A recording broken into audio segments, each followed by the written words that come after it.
তো রাসূলুল্লাহ সাল্লাল্লাহু আলাইহি ওয়াসাল্লাম যখন এই দাওয়াত দিতে লাগলেন, বলতে লাগলেন, বলো লা ইলাহা ইল্লাল্লাহ, লা ইলাহা ইল্লাল্লাহ। আমরা আজকে লা ইলাহা ইল্লাল্লাহ বলি, মনে করি ভিক্ষুক ভিক্ষা করে কয় লা ইলাহা ইল্লাল্লাহ, আমরা ওরে আল্লাহর ওলি মনে করে ফকির আরো 2 টাকা 5 টাকা বেশি দেই, ঠিক না?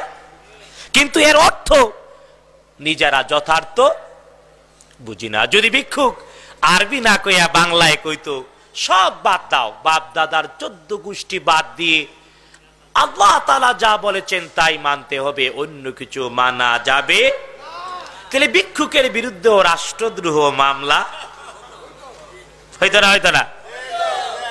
বন্ধুগণ, মুহাম্মদুর রাসূলুল্লাহ জোরে বলেন সাল্লাল্লাহু আলাইহি ওয়াসাল্লাম 1400 বছর আগে লা ইলাহা ইল্লাল্লাহ বলার কারণে তৎকালীন রাষ্ট্র তার বিরুদ্ধে রাষ্ট্রদ্রোহ মামলা করেছিল না করে নাই?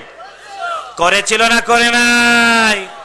আর আজকে তো আপনারা জিকির করিতে করিতে, হালকা জিকির, ভারী জিকির, কত জিকির, মামলা তো আর হই না, মুরগির ঠ্যাং সব সমান নাকি?